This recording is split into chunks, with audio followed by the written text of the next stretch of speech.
So there's that constant chatter, that noise that seems to always be there. That's food noise. That constant call, right, to eat, even when you're not hungry.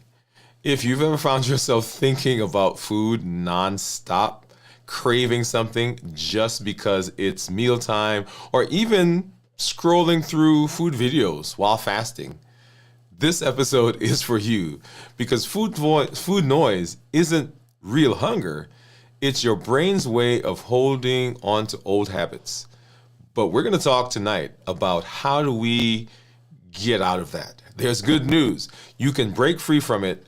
And tonight, we're going to dive right in. Hey, if you're new to me, I'm Dr. Dwain Woode. That's Wood with an E. The E stands for endocrinology. Here on the channel, I educate, I empower, and I encourage you to take charge of your health and your life, avoid complications, and go to the next level. We're creating the life that we've always wanted. And we are living a limitless life. I'm talking to adults with type 2 diabetes who want to reverse their diabetes. And we're breaking free from those boundaries. We're breaking free from those obstacles. We're not allowing anything from inside of us or anything from outside of us to prevent us from doing what we need to do to be metabolically healthy and to improve our wellness.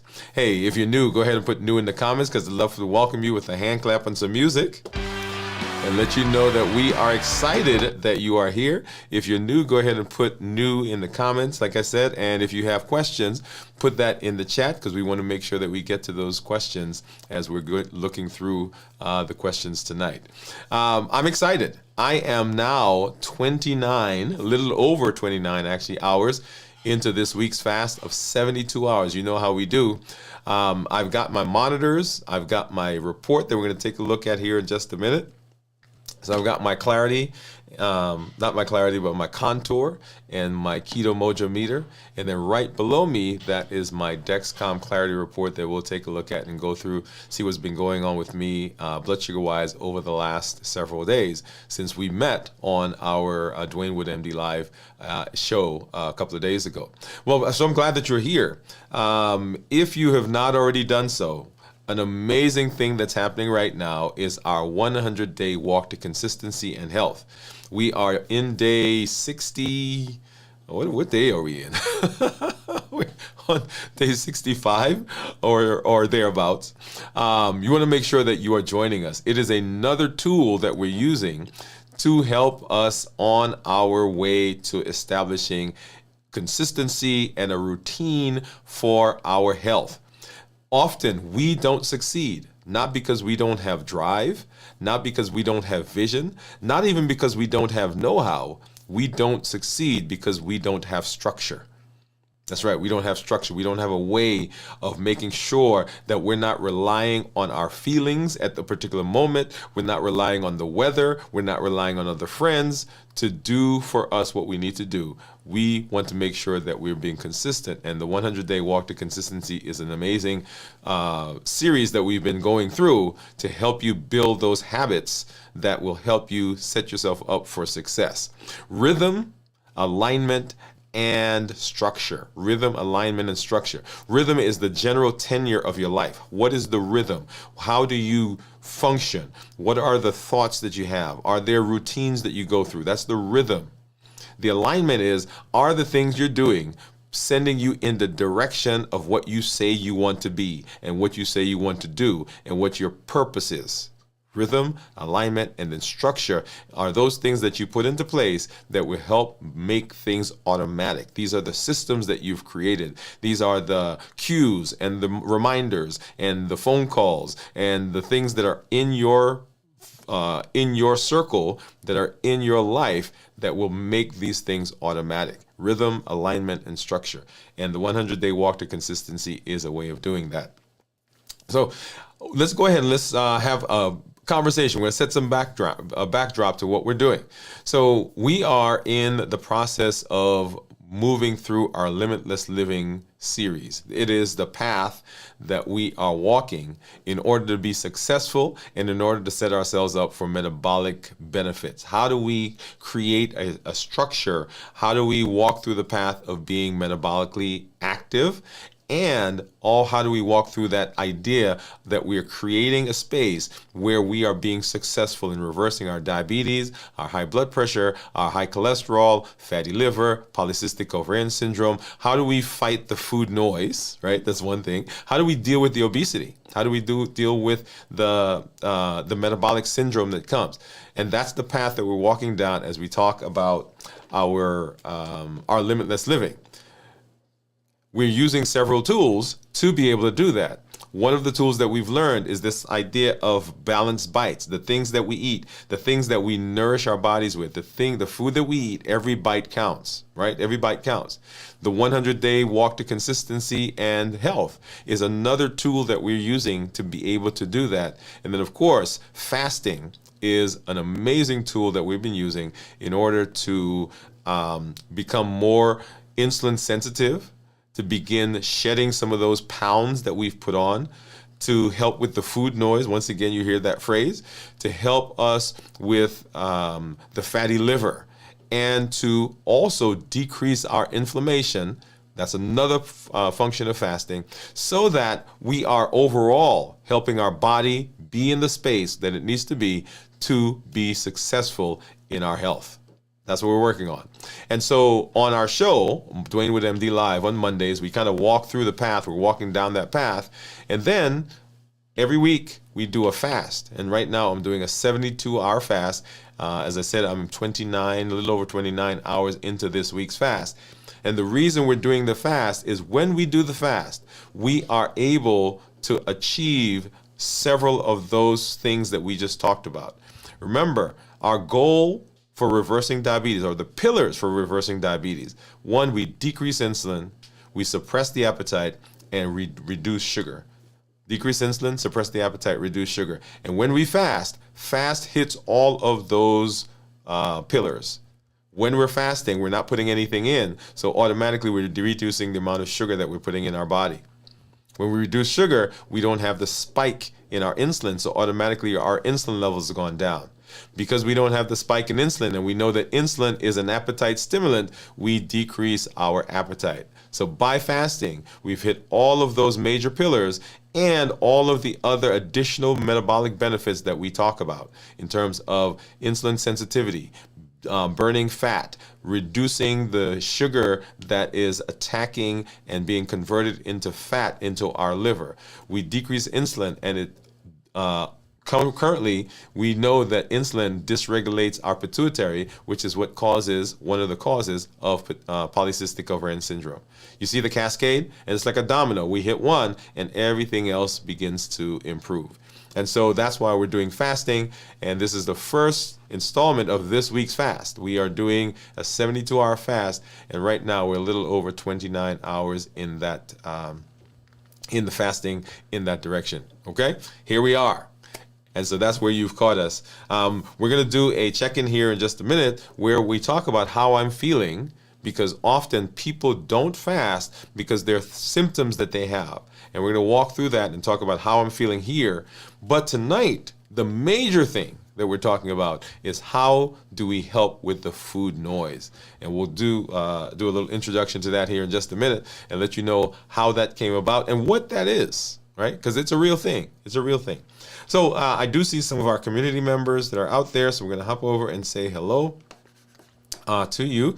I think I saw, let me just grab, let's see, who do we have out there? I think I saw Juyon, who was the first one that popped in. Hey, Juyon, she says, hey, doctor. Hey, Juyon, glad that you're here. And she says, I am 44 hours into our, okay, far. Okay, I'm happy I am making it. Awesome, awesome. Congratulations. Here's some music for you to say congratulations. Steve, hey, Steve, how you doing? Steve is saying, great job, Gian. She says, I failed at fasting last week and binge, but this time I'm prepared fasting. Okay, so good job for you. Thank you, Steve. Gian said I was binging all last week, though. Jennifer says, congratulations to Gian on the fast. Hi, Jennifer. Howdy, all, from Jennifer. This is our 1-year anniversary starting the fast. Oh, my goodness. There you go, Steve, Steve, Steve, Steve, Steve. I'm gonna let that play a little longer for you, Steve. Come on, man. Somewhere in here I have I'm not sure where that is, but somewhere in here I have some confetti. If I find that, Steve, we'll pop that up for you guys. Congratulations on that. That is an amazing feat. As amazing feat to be able to do, and it shows consistency, right? Consistency. So let's see. Let's see if I found it. Steve, here, this. Let's see if no, I don't think I found the confetti. But anyway, maybe I'll find. No, not yet. But we'll keep looking for that, Steve. But congratulations. That is an amazing feat. One of the things, and just to make a point here, to help you celebrate, one of the things that often we struggle with is this concept of consistency. And that's why the series that we're doing in the morning is so good, because it helps us maintain consistency. It's a way of putting structure. And for you, I am so excited because it shows that you have made a decision that this is what we're going to do. We are sticking in there. We're not allowing anything to distract us, and we're moving forward. So to be 1 year in, great job for you, and great job for your wife. Let me say that. And we're very proud of the decision you've made and the success you've had. I know there were some challenges as we went through the year, but here we are 1 year in. So good job for you, Steve. Very good, very good. All right, so let's see. So that was Steve 1 year in anniversary. Gion says, great, Jennifer. Wow, congratulations. Steve saying, hello, Jennifer.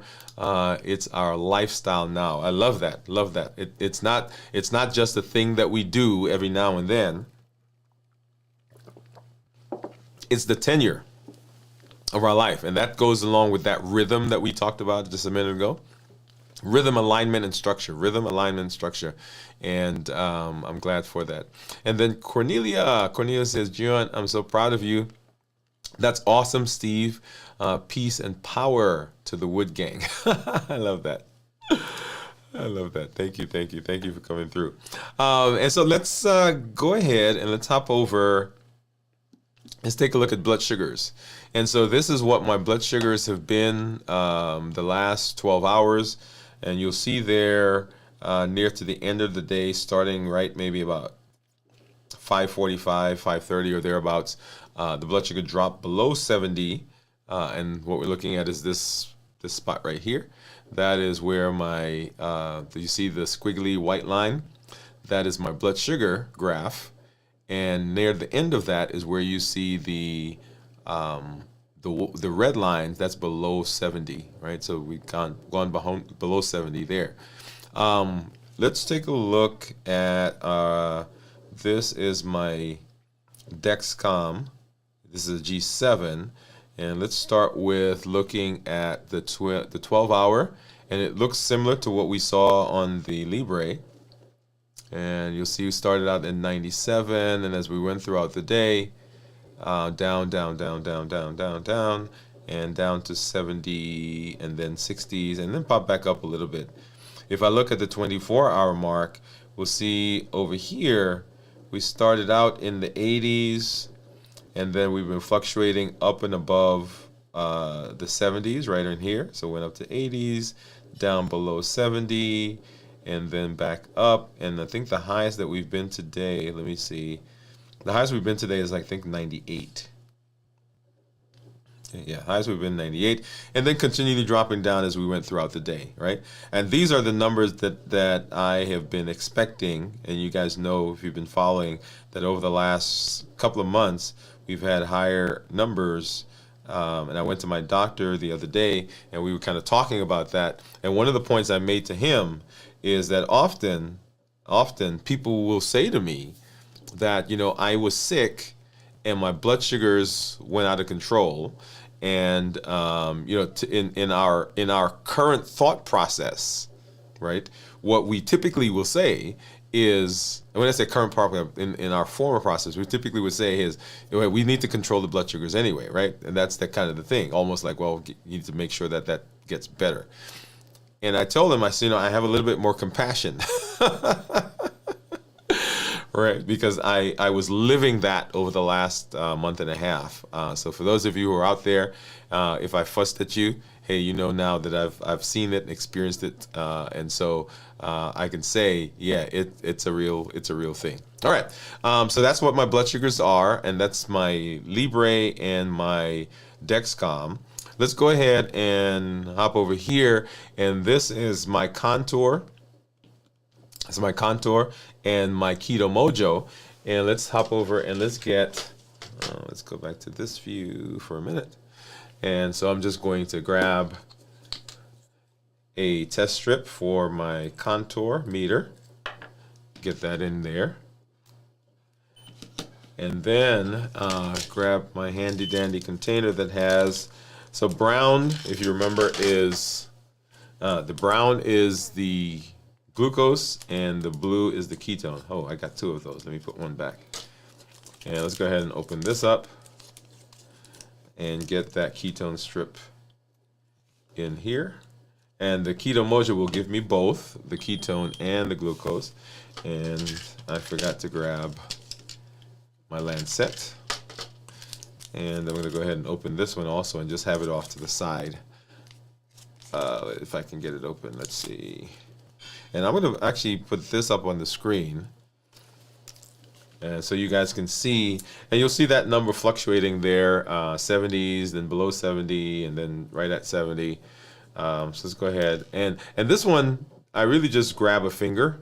And I like these because I get to put as much pressure as I need to get that. And that hurts just a little bit.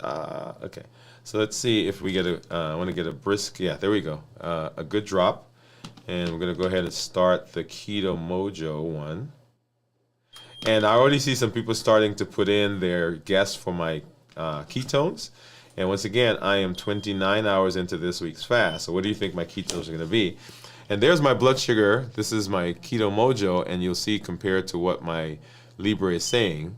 And 75. So both of these are the same. And then about 5 points different from what the Keto Mojo says. Let me keep this blood flowing, because if not, I have to stick myself again. Let's go ahead and grab this out and get that started. So I think I see someone says a 0.9, and then I saw a 0.8 in there. So let's make sure that this will work. Let's see. All right, so that's good. I thought I was going to have to do another finger stick. So anyway, so while that's running, we'll let that go, and we'll come back and we'll talk about where that is. Okay, awesome. All right, so then let's go ahead and let's hop over and let's do a check-in. And the check-in I usually do because I want you to know how I'm doing in 3 different areas, and these are the areas typically that people will have struggles with. And that's how we're doing physically, how we're doing mentally, and how we're doing emotionally. Let me get this headphones out of the way. All right.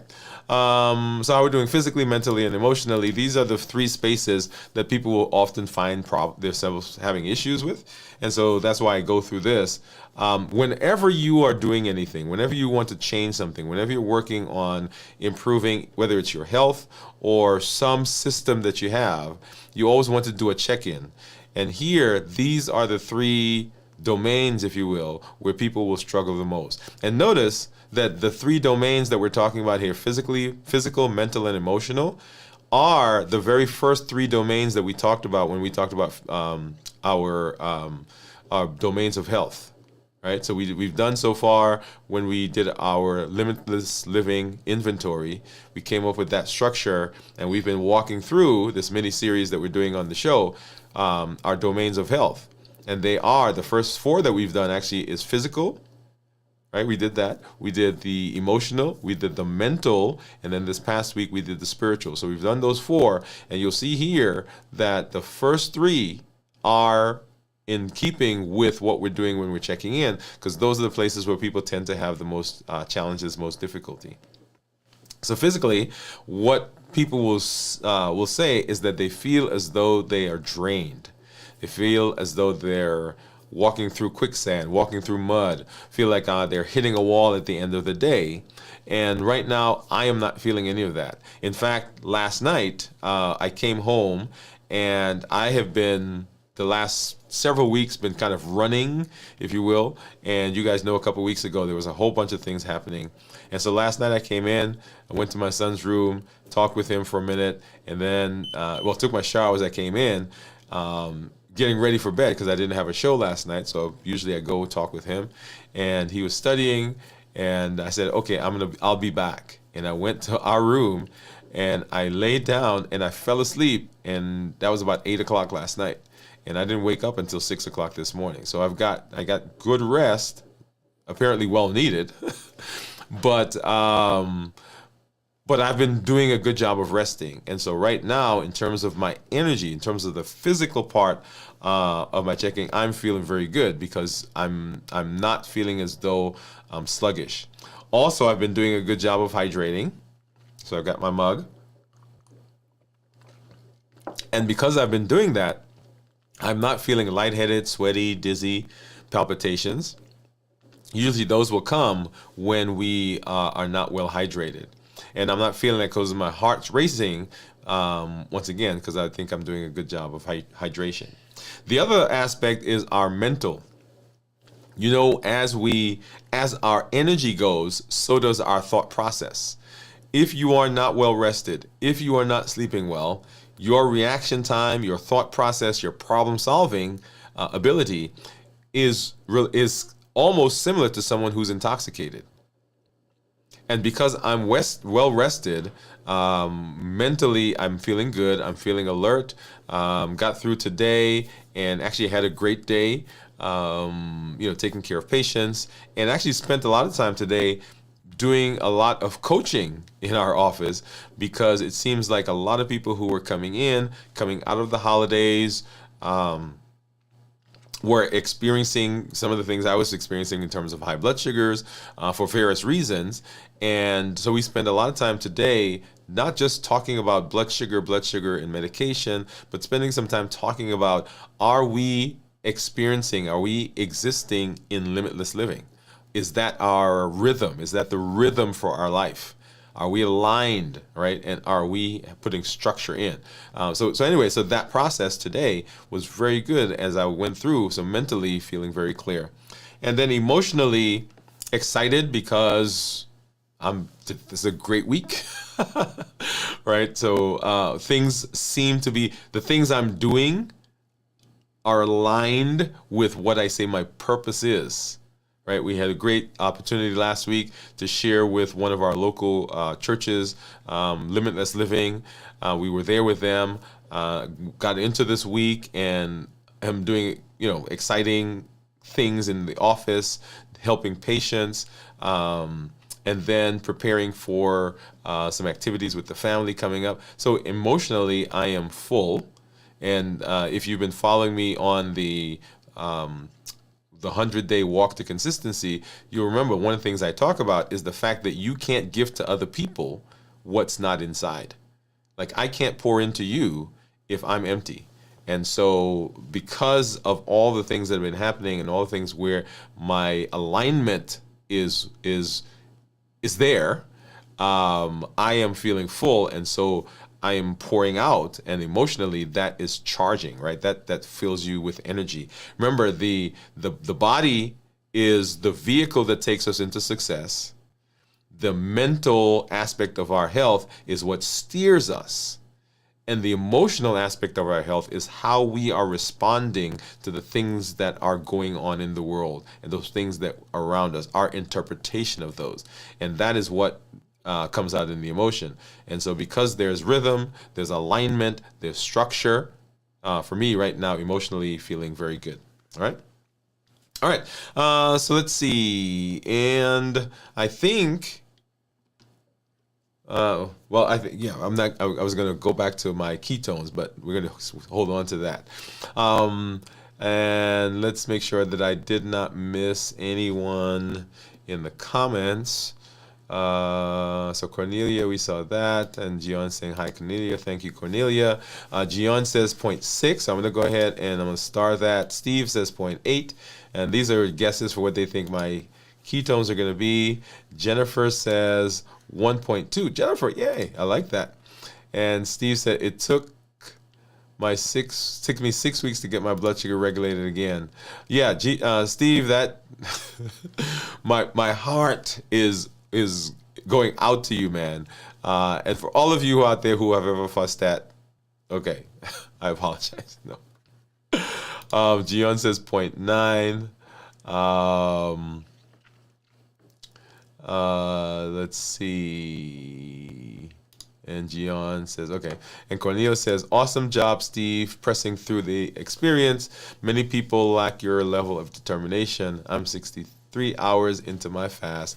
My blood sugar is 183 and my ketones 2.4. Cornelia says, I guess 1.0 is what she's guessing my ketones are going to be. So I start all of those. So let me see, I make sure. So Gian says, so Steve says 0.8, Jennifer 0.2, Gian says 0.9, and Cornelia says 1. So I got those all starred. So let's go ahead and let's talk. Let's talk. So food noise. So food noise, first of all, is not real hunger, right? It's your brain's way of holding on to old habits.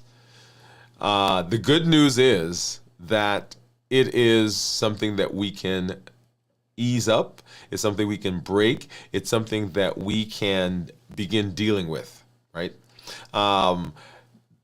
Today, I'm 29 hours in, and the reason I wanted to talk about this is it's usually at the 24 to 36 hour period where when we're fasting, the food noise becomes loud, right?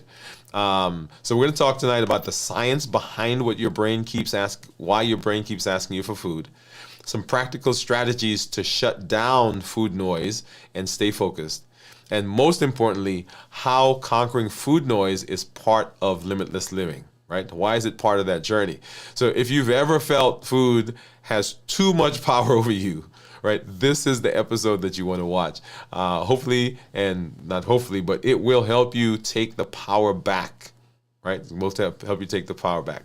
So at 29 hours, right, the body, and this is where I am, the body is in a transitional phase. And as we've been talking through through our review of fasting on Fridays, right, we talk about the different phases. We talk about what's going on 6 hours, 12 hours, 18 hours, 24 hours, 36 hours, and so forth. So we're moving from relying on glycogen to fully switching into fat burning. Right, and so I am just at that point now where we've just either doing that or about to do that. And you can tell from blood sugars really what is going on, right, as the body is fluctuating. And let me pull this up for a minute so you can see that. So you'll see there at the end, my blood sugar is fluctuating between slightly above 70, and then below 70, right? If I look at the Dexcom, we probably get a clearer view of that because we can actually see those numbers. Let's go ahead and grab that.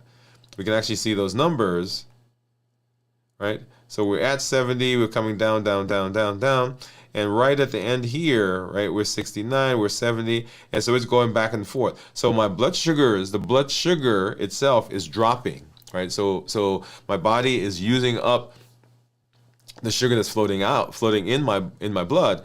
And then it has to go find it somewhere else, right? So is that point where we're fluctuating back and forth, and that is a good place that we want to be in.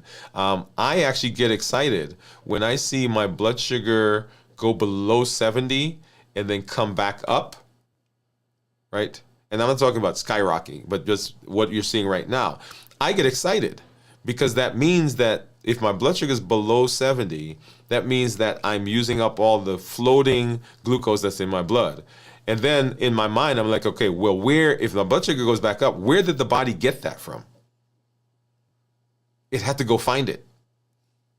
And if the stuff in my blood is gone, where is it getting it from? It has to go to the liver, and when the liver gets depleted, it now has to go to my fat cells.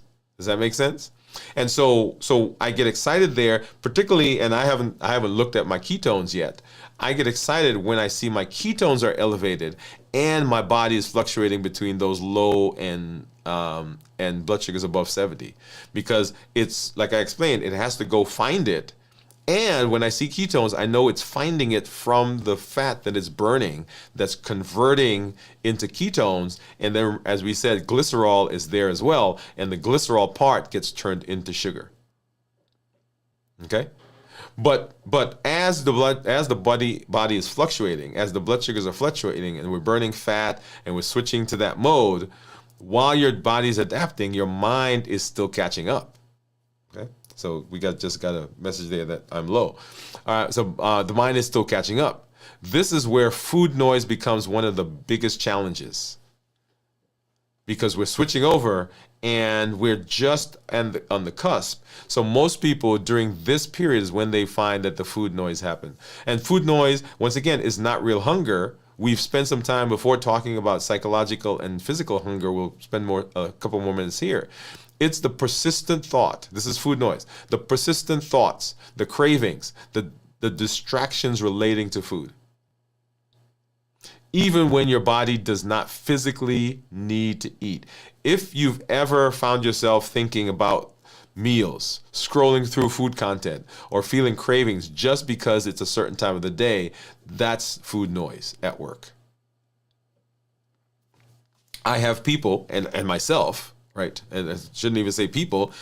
I've experienced this where you get up, and from the time you wake up, you're thinking, okay, what is my food? What am I going to eat? What is for lunch? When you eat lunch, okay, what am I going to have for a snack? When I have a snack, what am I going to have for dinner? And then, of course, as I mentioned before, when I would come home, and this is outside of fasting, right? This is like every day. When I would come home, on the way home, like if I came home on Thursday, and if I didn't plan to go out on Friday, because we don't see patients on Friday, I come home, and on the way home, I'm thinking to myself, wait a minute, I'm going to be at the house for the next day or so. What am I going to eat? And it's almost like I got into a panic to say, okay, I've got to go find some stuff, and I've got to stock up, and I've got to keep things around, because I know I'm going to be thinking about food. Okay. So why is the second day, right? This is now we moved from 12 hours with 24 hours, and I've moved into the second day of my fast. So why is the second day of fasting more problematic, right? Because food noise tends to peak between 24 and 36 hours. That's why. Because your body is depleted. Glycogen is depleting, right? Remember that. So glycogen is going.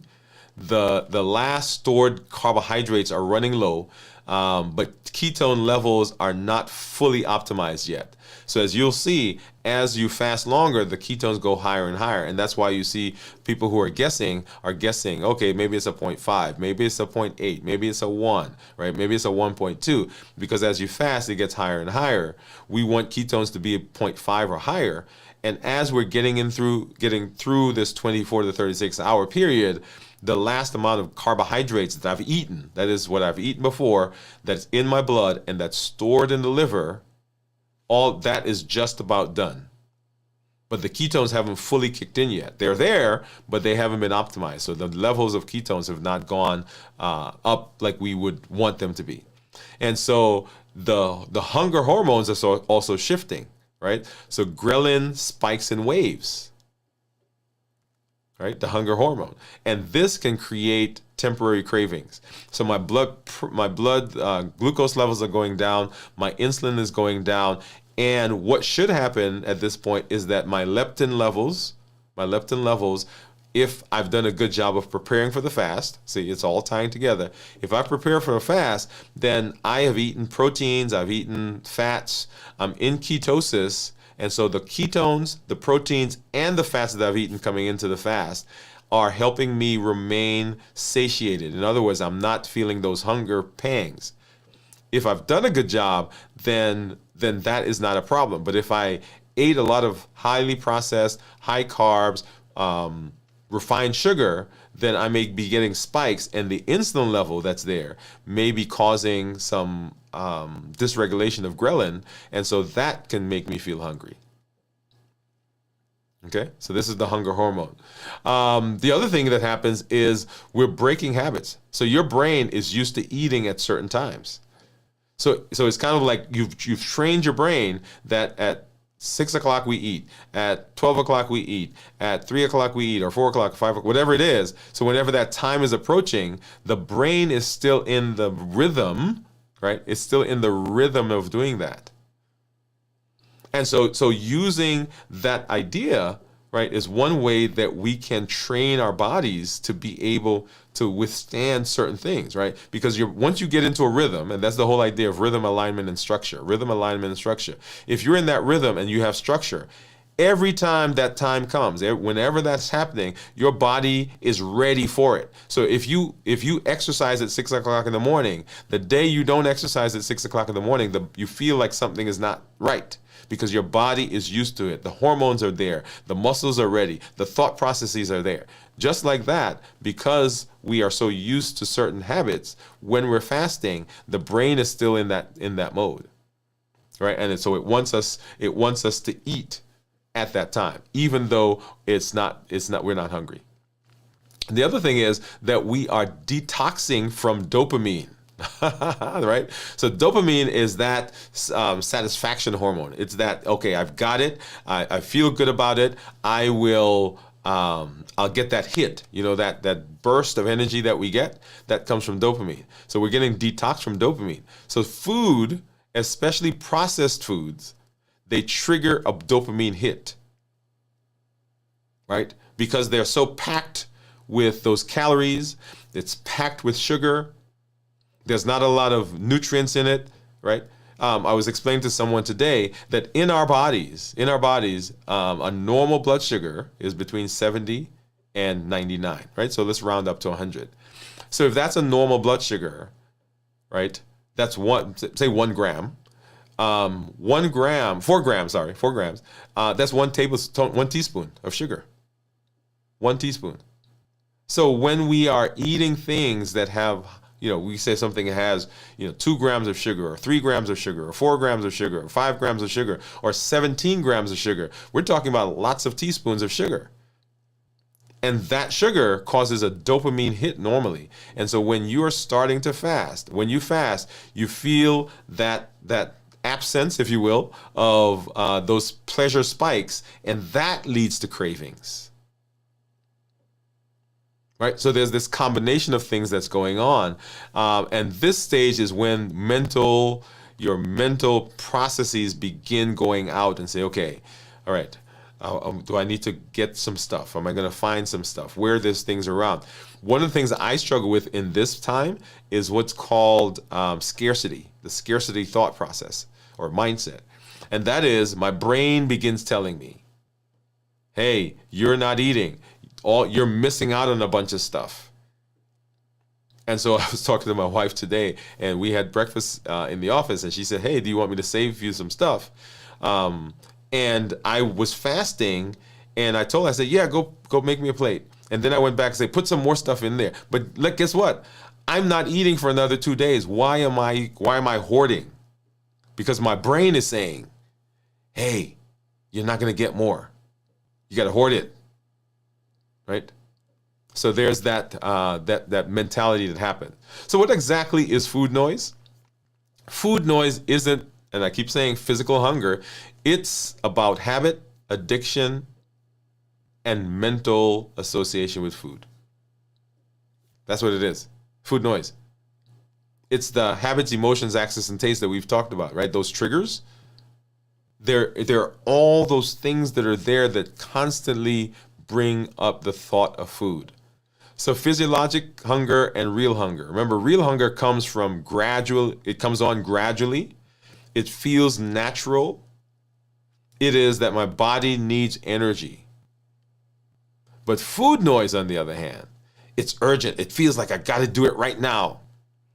And it's tied to specific foods. I was telling someone today in the office, like I've never had anybody say to me, hey, I have food noise and I'm thinking about broccoli. Or I have a craving and I'm thinking about Brussels sprouts. Yeah. Right? What they say is, hey, I want some chocolate. I want some candy, some cookies, some ice cream, some juice, some soda. Right? It's urgent. Like I gotta get it now. Or I'm not gonna be able to survive. That's food noise. So where does it come from? It's the biological programming. Your brain has been conditioned to expect food at certain times. When you don't eat, it sends unnecessary signals because it's like, hey, give me. But that's what we've trained it to do. It's a biological programming that's happened. And of course, we have those pathways, right? The dopamine pathways we just talked about. And of course, the reward pathways. So eating food releases dopamine. That is a given. That is a known thing. Eating food gets dopamine out. So the brain's pleasure chemical is what that is. And so without food stimulation, your brain starts asking for more. It's like, okay, hey, it's been a while. I didn't get any dopamine. Can you give me something to eat so I can have some dopamine?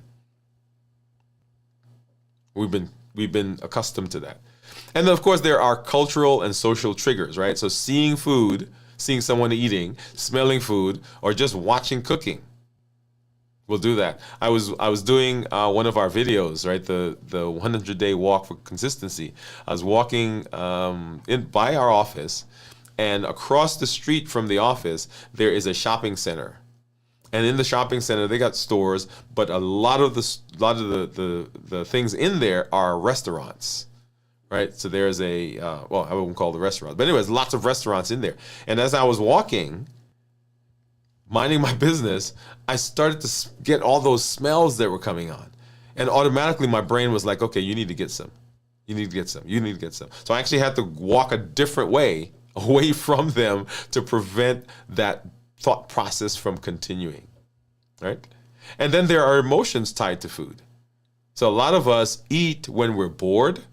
We eat when we're stressed. We eat when we're happy.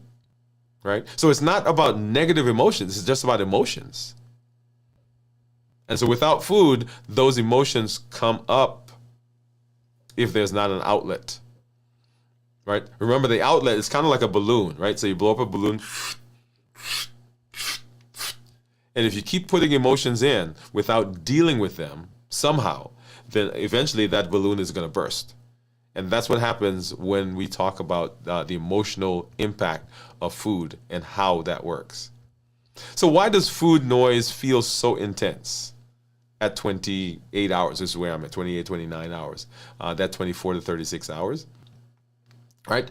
So you are in a metabolic limbo, right? Your body is burning up all the sugar, the carbohydrates, burning up the glycogen, and ketones are rising. So we're at that point where we're switching over between like burning a battery in a hybrid car or burning gas in a hybrid car and getting ready to burn the battery. Your brain is still wired for food-seeking behaviors, right? So what are some common signals for food noise during fasting? Well, one, thinking about food constantly, even if you're not hungry, even if you've just actually had right before you came into the fast. Even if you don't feel physically hungry, you don't feel lightheaded, dizzy, sweaty, palpitation, all of those things, the food is there. You're thinking about food constantly, even if you're actually not hungry. You're craving specific foods. I want some salty stuff. I want some sweet stuff. I want some crunchy stuff. Those are all the things right there for me, right? Sweet, salty, crunchy. That's why my Cadburys are so good. Because I get all of that, sweet, salty, and crunchy. If you eat the ones with the nuts in it. Feeling hungry at normal meal times, right? So that's another sign. This is a realization that your body is in a routine. And so wanting to eat because of boredom, stress, or routine, right? So not true hunger. And this is not a sign that you need food. It's your brain unlearning old habits. Let me say that, unlearning old habits. So as you fast more and more, as you get better at fasting, then those the transition happens more quickly. Let me say that. So as you fast, as you get better at fasting, as you are doing it more and more, your body becomes adapted. When you first start fasting, it takes you longer to get into ketosis.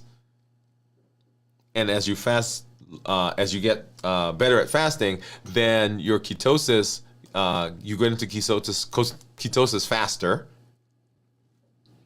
The other thing is, it depends on the food that you ate prior to the fast.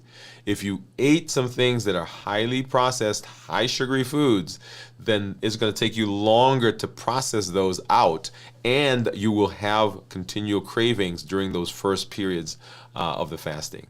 Okay, so all of that will make an impact. So how do you manage and how do you silence food noise? Right. So the key to overcoming food noise is understanding that it's temporary, that it's psychological, and that it's controllable. Right?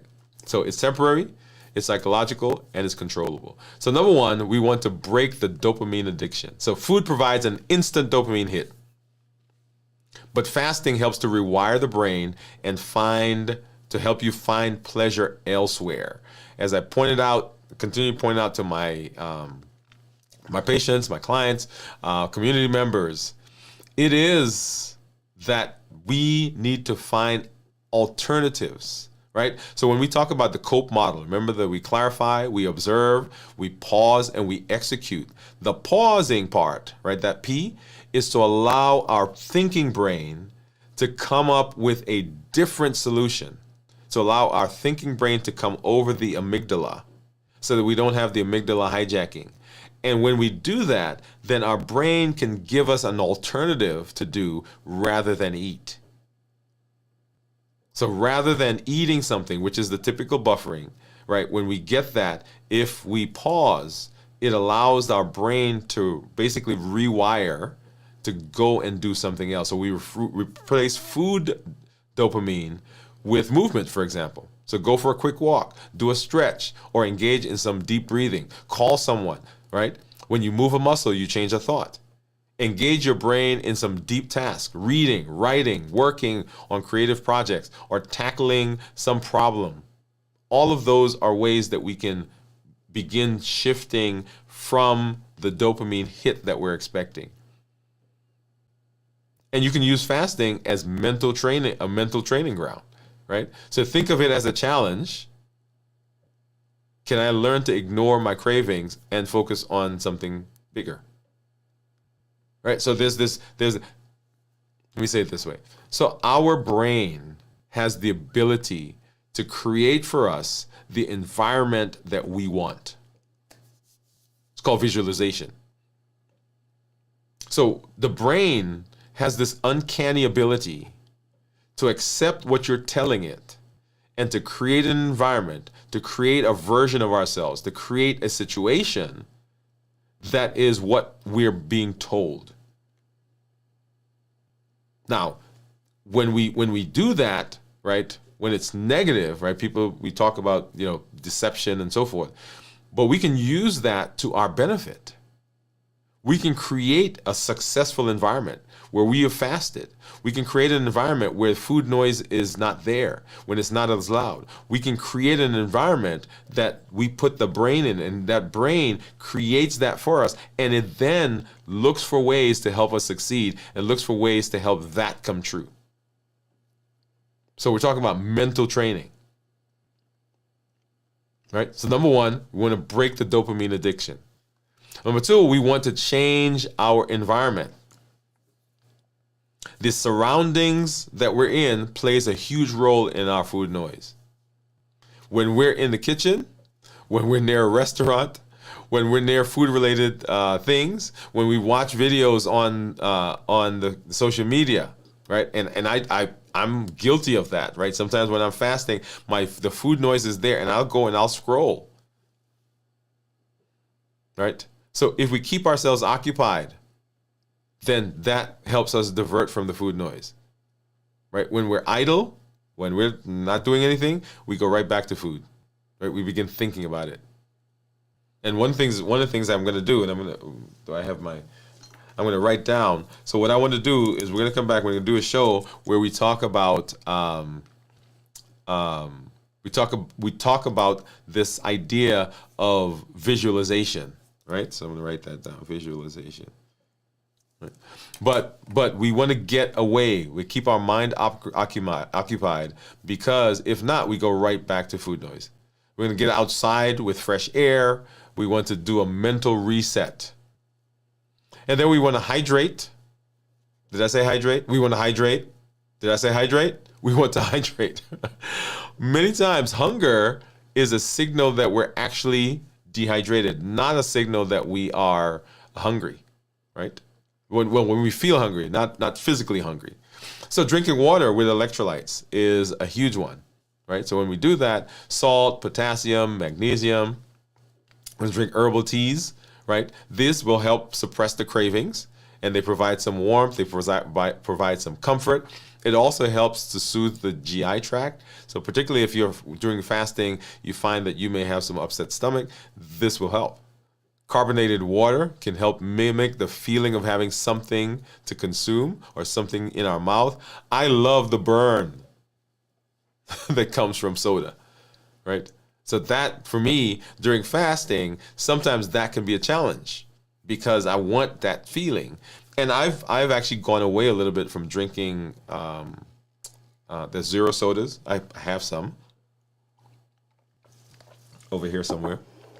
Because when I drink them, that carbonation actually causes me to feel a little bloated and feel full, and I don't like that feeling, right? But if you like that, if you need that, then that's another way of being able to hydrate, right? Because a lot of people say, "Oh, I don't like water." Well, water is good, but you can do other things to help you stay hydrated.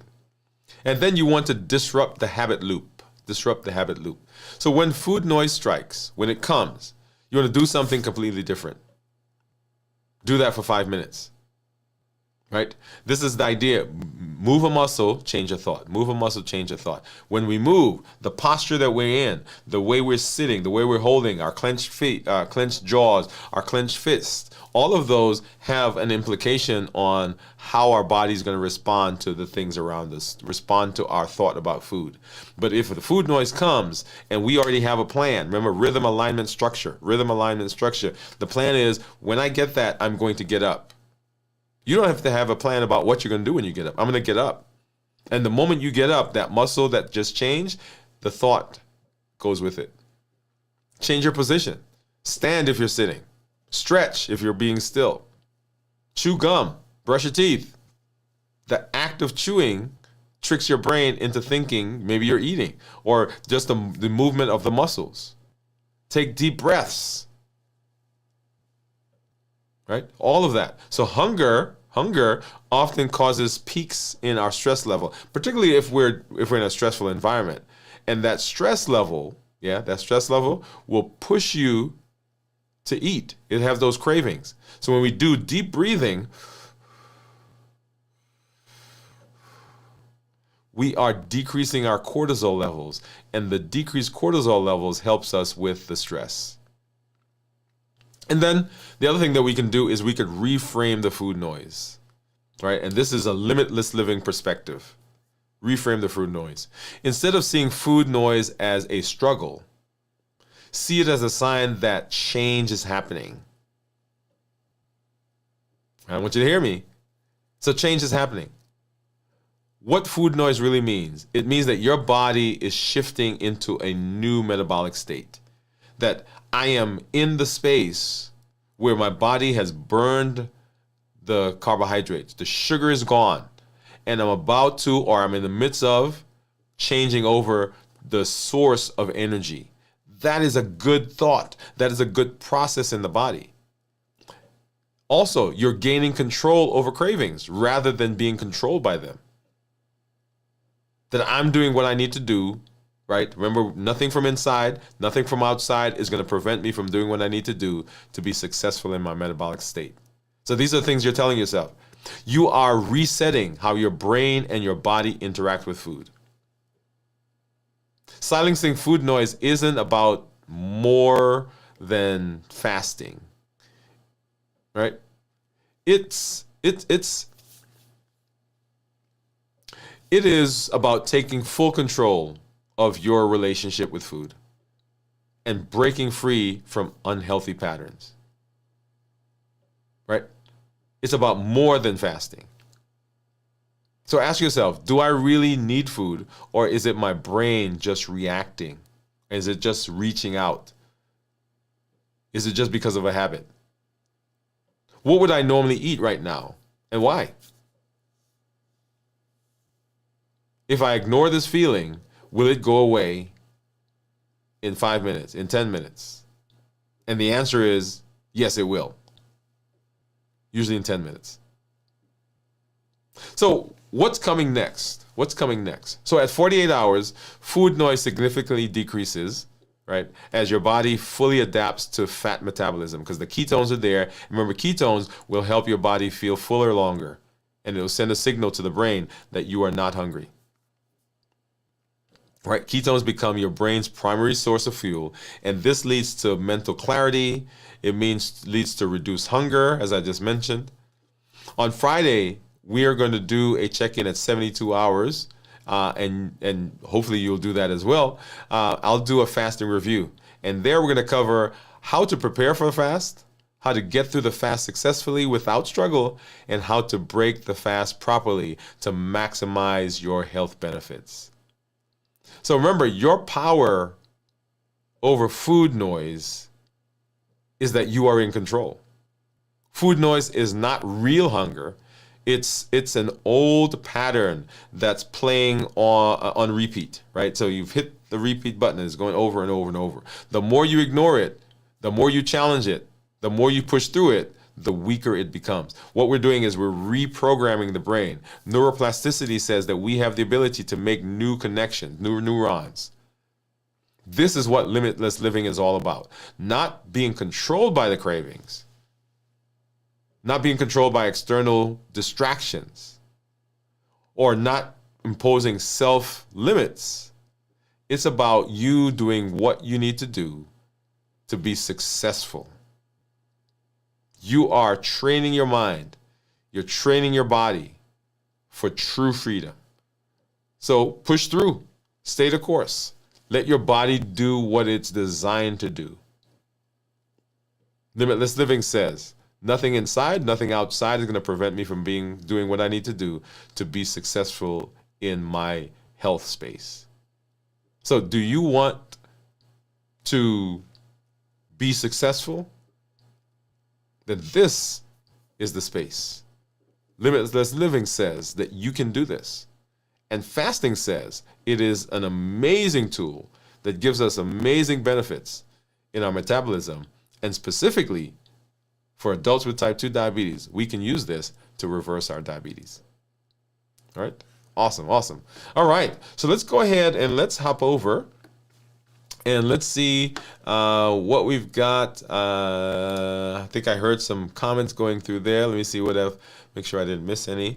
Let's come back. So Cornelia had guessed 1, I think is where we left off. Let's see. Cornelia says 1. So wow, Cornelia, 63 hours fasting now. Yes, Cornelia, that's amazing. Gion says, great job. Wow, great job indeed, Cornelia. I hope I could do that someday. Thank you. I'm so happy for you at 44 hours. Yes, I knew you could do it. Great job, Cornelia. From Steve. Thanks, Steve. Thank you. From Gion. My hubby just had me pick him up Chick-fil-A. I made it home, and this live is so on time. There you go, Cornelia. See, I knew that. I anticipated that. No. Oh, Bowie says, hello, hey, how are you doing? Cornelia says, hi, Bowie. Howdy, Bowie. Gion is saying, hello. Cornelia, you mean you cooked while fasting now? No, you picked up. Yes, I cooked you cooked for him today. I picked him up food after work and the gym. Okay. This Sunday, I had a sip of a sip in high hop restaurant while fasting. I watched my family eat and just ordered nothing. Oh, Cornelia, you're strong. Bowie says that, sorry. Cornelia says, wow. Wow to you, Bowie. That is tough. High five. That's real discipline. You as well, Cornelia. Let's see. It takes a lot of practice. I was hard at first for the first few days. Last night I saw the headlines regarding the 25% tariff of Canada. My brain said food is going to be really expensive. You should eat. Oh, yeah. See, look at that. See, look. You see all the things that our brain does, Cornelia. Yes, I agree, Bowie. As the doctor said, the 24-hour period is a challenge. Cornelia says yesterday I had constant intrusive thoughts of food, but when I checked, I wasn't hungry. Then I asked myself, what do I want more than the food right now? Okay. I answered clear vision, reverse insulin resistance, PCOS, type 2 diabetes, and feel like vibrant, healthy, beautiful, strong, and glowing woman. Oh, look at that, Cornelia. You're gonna be music just for that. I don't want to trade food for those benefits. Boy says, I learned about myself too. I realize my brain wants to eat when I'm anxious or even when I suddenly feel relief and want to celebrate. Yes. That's a good one right there. Now I take deep breaths and listen to music. I love that. Bowie says, that's beautiful, Cornelia. Cornelia says, yes, me too, Bowie. Good idea. Good ideas to reset. I love it. This is what I'm talking about, right? This is amazing. That when we fast, there are so many things that we learn. And I've said to you before that there are so many non-metabolic, right, benefits of fasting. And some of it is what you guys are talking about in the chat, that we begin to see where we've been using food for various things. And we begin to see some of the things that we've got to address. We begin to see how our thinking happens, right? So like Cornelia was saying, because she heard about the tariffs, her brain said to her, hey, food is going to be expensive. Now, my brain would have told me, now go to the grocery store and get some food, right? See what happens? And so that kind of thinking, right, is what fasting sometimes will allow you to do. It'll allow you to make those connections when a lot of times we think, okay, we just like food. Well, it's not that you just like food, it's that there is something that's going on. There's some thought process that's involved with that. Okay? All right, so let's go ahead and we're going to take a look at my blood sugar. And of course, because I was talking, it logged out. And so let me get back in there. All right, and we'll just take a look at blood sugars, and then we'll come take a look at what my my ketones are. So let's hop over and let's do this one. Yeah. So blood sugars right now are my average blood sugar is 125, and this is the last 14 days. And so as I mentioned to you, this is now coming out of the whatever was going on with me metabolically with the higher blood sugars. And you'll see there 6.3 is what my average is.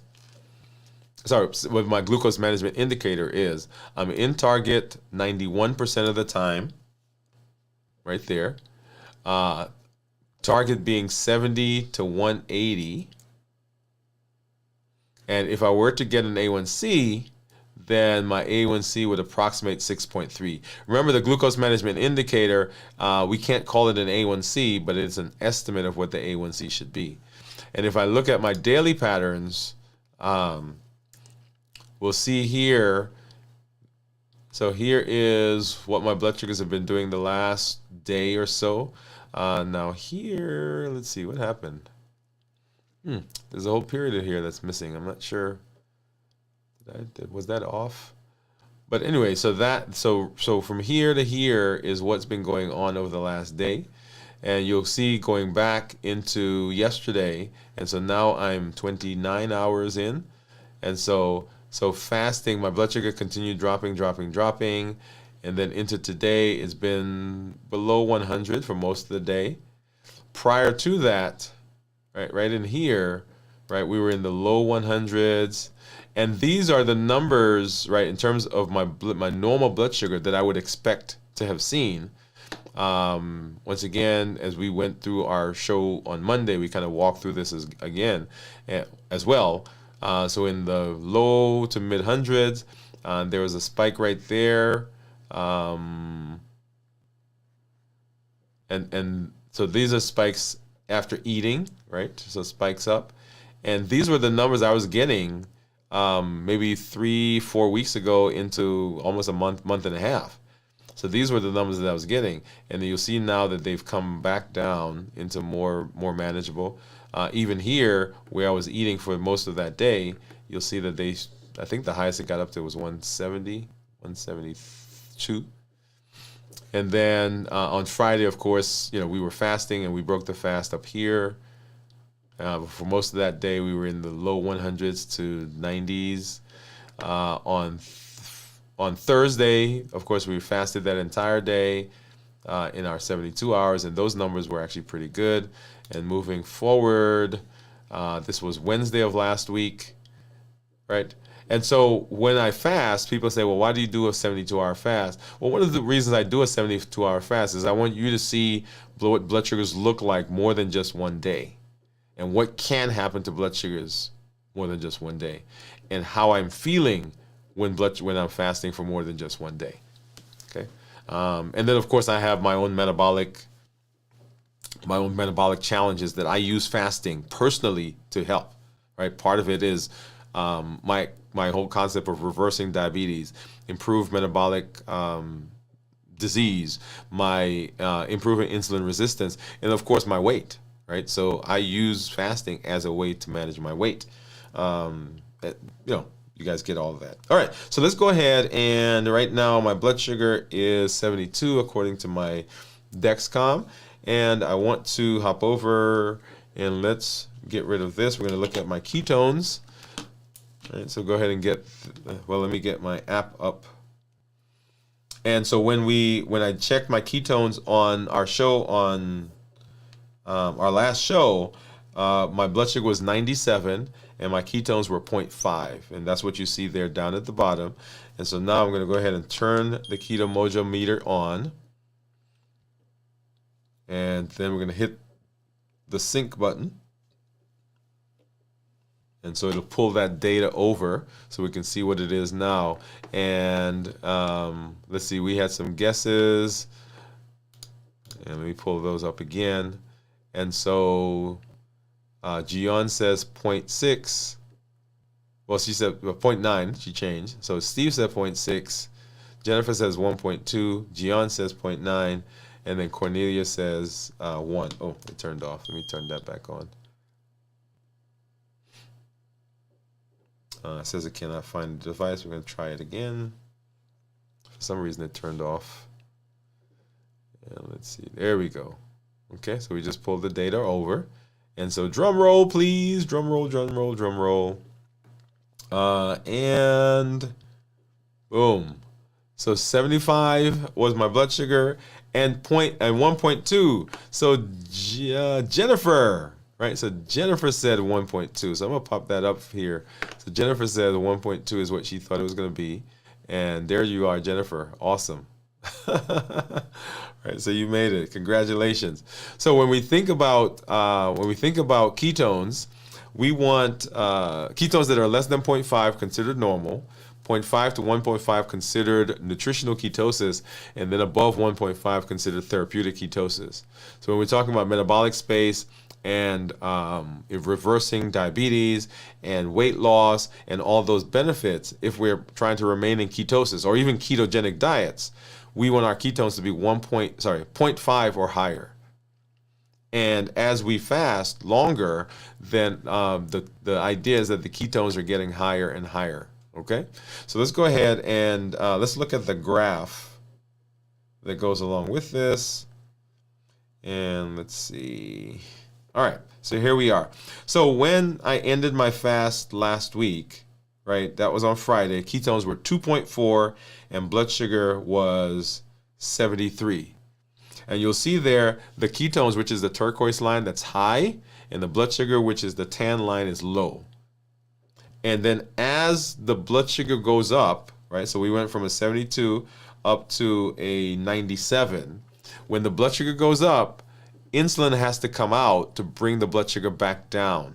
And the moment insulin comes out, then the ketones will go down.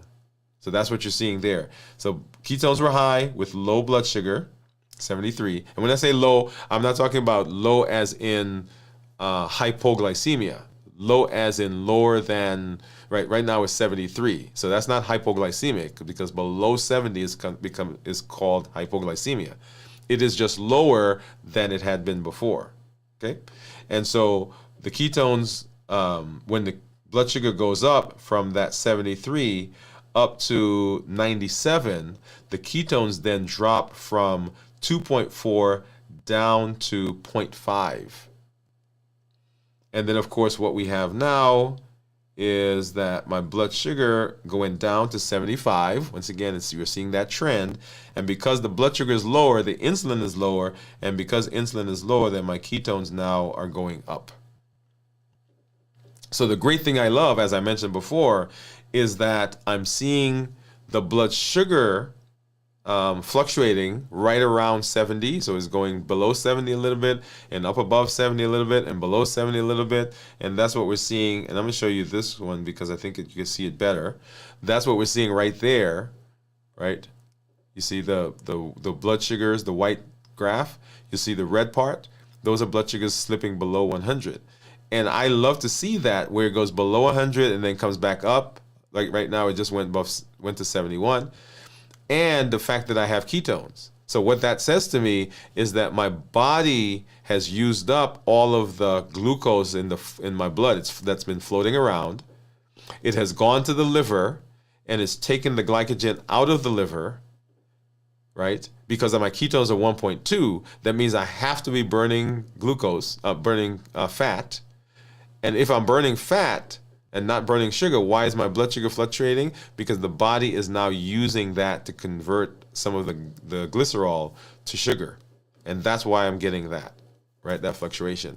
What I love to see is when that blood sugar gets below 70 and it kind of hangs out there, when I still have ketones that are 1.2, 1.3, and even climb higher, because that means that my body is fully switched over and I'm now burning ketones. Does that make sense? I hope that makes sense to you. All right. So that is our fast for this week, right? So the food noise that we get through, that we have, is about retraining, rewiring. It's about us becoming metabolically adapted to burning ketones. It's about us retraining our minds, making those neural connections where our food thought, right? The food noise, and I said food thought, but I meant food noise. The food noise is becoming quieter because limitless living says that it's about, it's not about controlling those cravings, not being controlled by those cravings. Let me say that, but we are making changes. We're making strides. We are working on rhythm, alignment, and structure. The rhythm of our lives is limitless living. The alignment is that what we're doing, the behaviors, the thoughts, the actions, the learning, the education, all of that is pushing us in the direction of what we say our purpose and our why is. And we've put structure to it so that it becomes automatic. It doesn't depend on whether I feel good today. It doesn't depend on what the weather is today. It doesn't depend on if I'm hurt or somebody hurt my feelings or I'm depressed. There's structure, and the structure automatically makes it a process that you fall into on a daily basis. Rhythm, alignment, and structure. That helps us to be successful, and that helps us with the food noise. So remember, everything that we do is built on our Triple E formula for success. We educate, we empower, and we encourage. We educate with the shows that we do, the blogs, the podcasts. We encourage with the tools that we're learning. Fasting, balanced bites, 100-day walk to consistency. All of those are tools that we're using to put ourselves in the best position of being successful. And then we encourage with the community that we're building, this amazing community. And you see all the information that you're seeing there, all the chats, the comments, every time you put something in there about what's going on with you, you're encouraging someone else, and you're inviting them to open up and be transparent and to come alongside you. You're giving them the benefit. Do you know how much benefit you get when you help somebody? Both mentally, it gives you emotional support when you're helping someone else. And so by sharing your story, even if it's a story of, oh, I can't do this, or this has not been successful, I'm having this challenge, and someone says to you, hey, you can do it, those words that they use may be beneficial for you, but it's also beneficial for them. Because there's power in us reaching out to other people. So we educate, we empower, and we encourage. And so when you come, I want you to be sure that you are fully engaged, that you're implementing the things that we're learning in your life. Don't just let it be theory on the video or on a piece of paper, but it comes to life when you infuse it with action. Your action brings it to life. And then share this with somebody else. There are over 1 billion people on the planet right now that are diabetic or pre-diabetic. You can be a voice for change. You can say to them, there's a place where we can go, where we can watch some videos, where we can get some education, where we can begin learning tools, where we can have support from a community so that we can be successful. And this is the place. So don't just send them, but bring them. Come. There are so many videos that we have on this channel. And I think I've mentioned that we've broken up the 100-day walk to consistency into different weeks with different topics, with different subjects. The New Year, New You is going to have the same thing, where we're breaking those up as we walk through that path. And as we walk through Limitless Living, you'll begin seeing those as well. So you can go to specific groups of videos on specific things that we're doing, specific concepts that you want to do. You may have to watch a video over and over until you get it, until it sinks in. But that's okay, because Limitless Living says that's what we're going to do. Well, as always, I am always excited to be here in this space with you. I'm always glad that I am able to talk with you and share with you and encourage you and be encouraged by you. We will be back as we do our fasting this week, so tomorrow, and then on Friday for our review.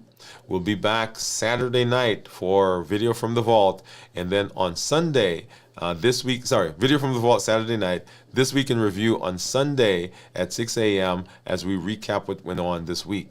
Remember, for the next 2 weeks, for the next two Dwain Woode MD Lives, it won't be a live show, but it will be something in this space for you. Make sure you come on, encourage each other, and have those conversations. Make sure you are also dropping into the membership area to encourage each other and to be successful. Hey, this is Dr. Dwain Woode. I'm always excited to be here. That's Wood with an E. The E stands for endocrinology. Here on the channel, I educate, I empower, and I encourage you to take charge of your health and your life, avoid complications, and go to the next level. And in this year, we are living a limitless life. And limitless living says that we're not allowing anything, no boundaries, no borders, to stop us from doing what we need to do. We're presenting our best self, our best health, and our best plans for our life.